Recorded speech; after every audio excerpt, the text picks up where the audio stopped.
Welcome back to another episode of Ecu-Menical. My name is Peter Holman. I want to thank you all for joining us today. We're going to talk about papal infallibility. Now, before we get started, I want to thank you all for showing up and engaging us wherever you can. We appreciate your comments and your insights and any questions you have. And honestly, if we can steer this based on your inputs, it's better for all of us involved. Wherever we can fill the void, where we know catechesis is lacking, we're here to try and help you guys. And that's where we want to stay. So if you guys can help us in that with the comments or the questions or the ideas or the topics you need addressed, send them our way and we'll be happy to help. So if you like this video, smash the like button. If you want to keep engaging the channel and share this with other people, we would be most appreciative. And make sure to subscribe. All the subscribers, we appreciate it a lot. And again, however we can build good content for you all. So without further ado, papal infallibility.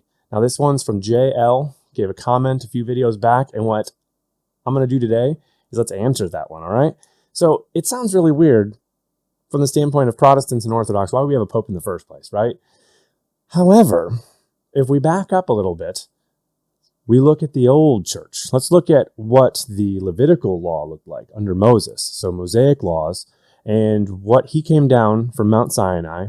What did he have? He had his 10 commandments. He was set up as the judge over Israel.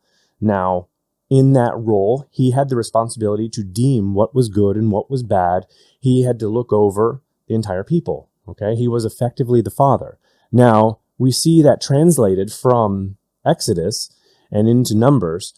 We see that show up again in the book of Isaiah, specifically Isaiah 22, and I believe it's verse 20 is where it starts out, and it talks of Sabna being removed and replaced with Eliakim, so a new father over the people of Israel, and discussing a particular line, which we would find useful when we get to the New Testament, is talking about the keys to the kingdom. Whatever he binds and looses on earth and heaven, all that is in there, the keys, as well as we see him addressed as the father of the people. All right, well, that's kind of interesting. Let's move forward now. I'm going to go past the verse that I think you guys are all waiting for, Matthew 16:18, and we'll go straight to Matthew 23:2 and 3. This one's a big deal. Why? Because when Jesus is instructing the apostles, he's telling them, you're not all going to be independent to do whatever you want and go off in different directions. You're all part of my church, he's telling them. And my church has rules, and my church has a structure, a hierarchy, and you will abide by it. And what does he tell them when he's talking about the teachers of the law? Well, in Matthew 23, verses 2 and 3, we read the following. The teachers of the law and the Pharisees sit in Moses' chair. His cathedra, by the way, which is where the word cathedral comes from. So, Jesus continues, you must be careful to do everything they tell you, but do not do what they do, for they do not practice what they preach. All right, well, that's very interesting, because then if we go back and look what he had said a few chapters earlier, in Matthew 16, is where we see Peter get the keys to the kingdom. Anything he binds and looses, God will respect, because he is being set up there as the Pope. He is being set up there as the father, because what does Pope mean? It's Papa, it's father. That's the root word. What's his job? To rule vicariously, the vicar of Christ for Christ, right? Vicar of Christ, vicariously for Christ. It's all there. It all makes sense. Why would he do that? Because the problem is if we have 100 different people or 1,000 different bishops and all their priests, all interpreting all of the laws and teachings differently that had been given to us from Christ himself, what kind of chaos would that be? Because if we look now as an example at what we're seeing, let's just go with current priests and the confusion worldwide about what is good and what is bad and bishops here and there. Are we seeing unity in the doctrine? Are we seeing unity with Christ's teachings, an alignment and a faithfulness to tradition, the way it was handed to us 2,000 years ago? Or are we seeing some sort of digression, almost like some sort of rupture from the past, right? Therein lies the entire purpose for papal infallibility. He is to be the judge over the entire church in the stead of Christ. All right. So as a Catholic, we should all note this because it's in our catechism. And this is looking at, looks like the second edition. And we're talking about I believe and we believe. So this is going along with the creed. And we're talking about divine revelation. All right. So in divine revelation, we address, and this is looks like number 74 all the way to 100. So these are the items in the catechism if you want to look them up. The point here being that we see Scripture as one of the mechanisms for transmission of divine revelation, because that is infallible. There's no way to disagree with it or to argue with it. We see tradition that, again, it's apostolic tradition, which means it comes from the mouths and the teachings of the apostles, which was given to them by Jesus Christ, which means, again, also infallible. So these are things that Christ gave us. Everything he gives us is infallible. Well, another thing he also hands us is the Magisterium, which is the authority of the church to be responsible for transmitting all of this information and deeming true teachings of Christ from false teachings, right? The Magisterium, the true Magisterium, reinforces everything that God gave to us, because the church, the Immaculate Bride of Christ, with her head, the Vicar of Christ, has the authority to stamp of approval the teachings of Christ, or to deny false teachings of men that are posing as teachings of Jesus Christ. That Magisterium comes up in, looks like, question 85, 86, and 87, and we move into dogmas in questions 89, 88, 89, and 90. So 88 through 90, or if we want to back up and hit all of the Magisterium and dogmas, it's 85 through 90. Why am I bringing this up? Because the Magisterium is responsible for giving the authentic interpretation of all the teachings from Christ, the Word of God. There has to be some uniformity, because if we all believe different things and we're all arguing with each other over what the truth is, then the next thing you know, we're all Protestants, all disagreeing as to what the core of our faith is and what needs to be done in order for us to do all Christ commanded and to abide by James's law, which says do everything and don't be guilty of violating any part of the law, because or else you're going to be guilty of violating all of it. We have to find a way to be perfect. Again, Paul says, be perfect, just men made perfect. Well, we can't be perfect in our execution of the instructions of Jesus Christ unless we all are practicing according to the same teachings and the same system of belief, through and through, top to bottom, creation of the universe, the Trinity, the authority of the church. We're talking about how we live as Catholics, what our virtues are supposed to look like, what is vicious, and what ideologies are not Christian at all. We have to agree, right? This means someone, somewhere in that church, has to be able to put their foot down and give a final judgment, the same way Moses did, to all of the faithful Catholics out there and clergy, to say, this is Christ's word, Jesus Christ's word, final story, end of argument. If you disagree with this, you are anathema. If we look through old councils, not Vatican II, and we didn't really hit it in Vatican I either, but older councils, there were anathemas. What are anathemas? It means that anyone who goes and adheres to things that are false and contradictory to church teachings, that means they're excluding themselves from the grace of God. They're excluding themselves from the church. They are excommunicating themselves. The Pope himself does not go and just randomly pull a faithful Catholic out and excommunicate them. He doesn't have that authority. Why? Because he can only do what God allows him to do according to God's teachings. If the Pope decides he wants to just go and be an individual and feel that he wants to go his own way and he wants to just start excommunicating everybody, okay, so what? In all seriousness, if the people he excommunicates have done nothing wrong, nothing in contradiction to the teachings of Jesus Christ, in the end, he's the one making the grave sin, excommunicating folks who were being faithful. Okay, back to papal infallibility and the Magisterium, and why do we need this authority who can deem whether someone is excommunicated, they have left the church, and he's just making the official stamp on it saying, yeah, that dude's totally out of the church.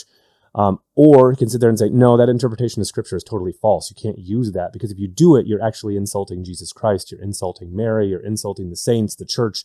You're denigrating the human potential with grace by making a false interpretation. We can't have that. We have to have 100% truth. That's what the Magisterium provides. Now, is the Magisterium an act of a pope all by himself? No. The Magisterium is an act of God through the medium who is the Pope. Can that Pope go off base and ignore the Magisterium? Yeah, he can. And we've seen it multiple times, and we're seeing it right now today. What does that mean? The divine office, the divine institution of the church is from Christ himself, who is perfect. He can make zero errors, nothing whatsoever. He has to do everything perfectly. That means he also has to create a perfect and immaculate church, because God is worthy of an immaculate bride. That church, that has to be immaculate in order to be his bride. That means the mystical body of Christ must be immaculate by the end of time. And at the moment, we can say for certain the church triumphant is immaculate, and that is part of the body of Christ, the mystical body of Christ. We can talk about the church sorrowful, which is being purified, but can never sin again. So those guys are actually doing pretty well, guys and gals in purgatory. And then there's us. We're the ones who still make the mistakes. If there are any blemishes whatsoever that could even be closely attributed to the church herself, it's because of the church militant and our sinful failings. But outside of that, everything about the church is perfect. Now, because the clergy here on earth are part of that church militant, guess what? They have blemishes that are made whenever they sin that the uneducated, the non-Catholics, will associate with the church. And even though the church is immaculate, people will think that the church has now gone all wishy-washy and has failed and now requires some sort of reformation, all because they said that a bad pope made a bad statement, and they then see that that has to be a bad church, and that's a false equivalency. If a bishop leaves the church, can he still claim to be Catholic? Yes. Does that mean he's still Catholic?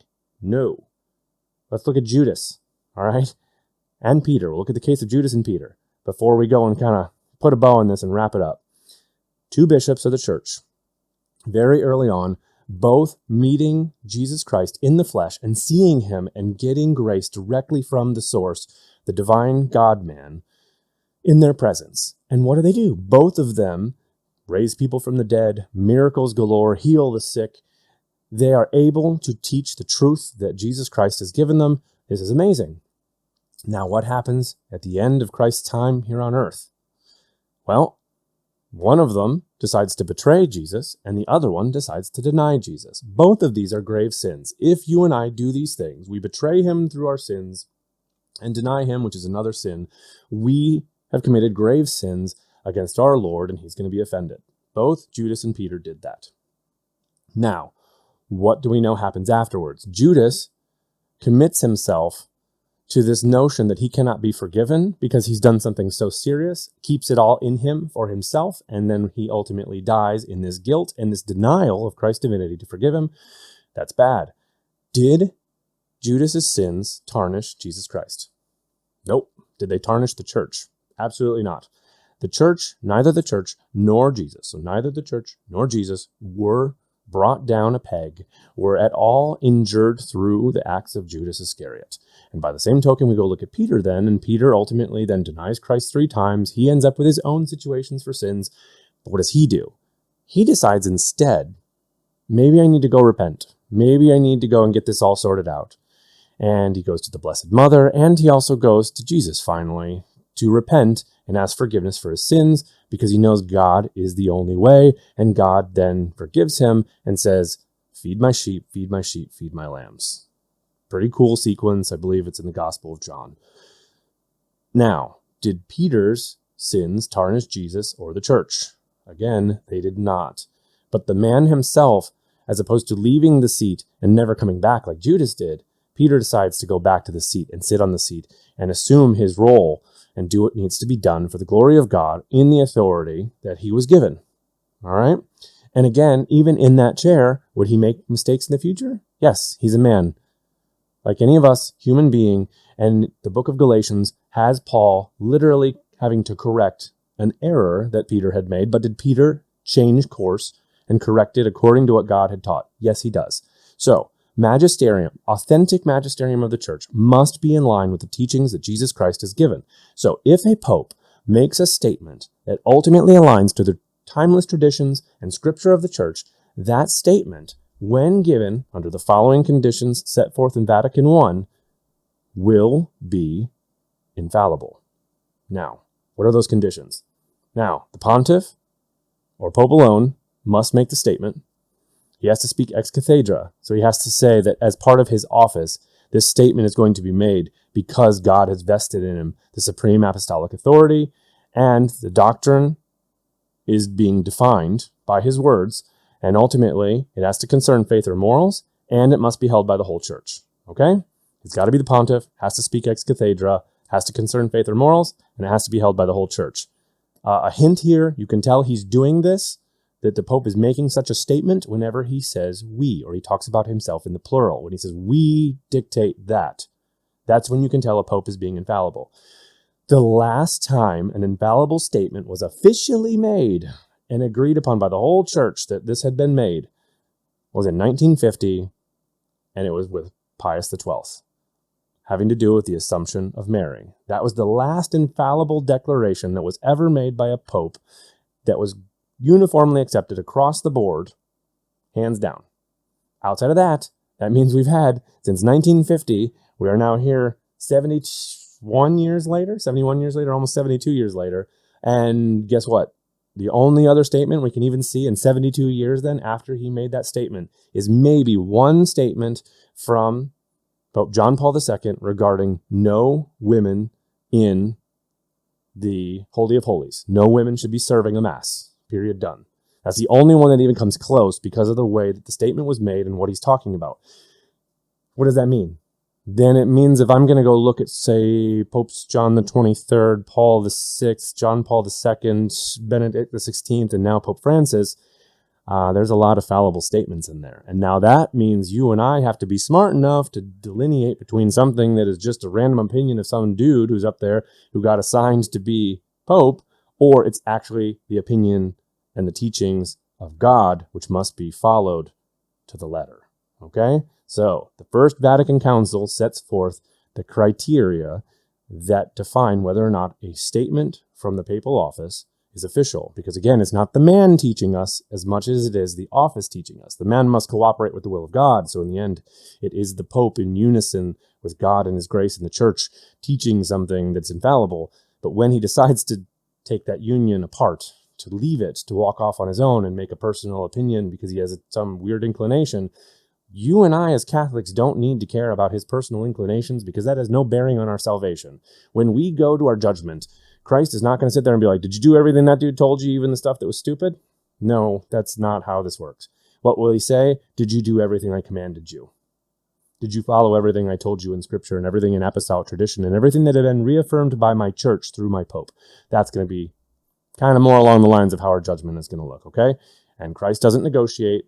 For us, it's all or nothing. We got to go all in. We commit to him and we do everything we can to fix it and get it on the right course, or we don't. Okay? Papal infallibility is absolutely essential to make sure we all stay in unison on our doctrines. We all understand hierarchies and we submit to them because that's humility for you and me.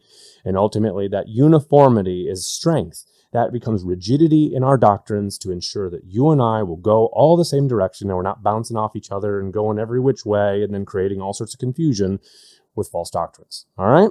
So, does that help? I hope it helps. If you have questions, feel free to throw them my way, and we'll go from there. I appreciate all the time you've taken with us. Please, if this helps you, smash that like button. Again, subscribe to the channel, and we'll see you next time. So, thanks again for joining us. May God bless us, the Virgin protect us, and as always, St. Joseph, pray for us. All right, see you later.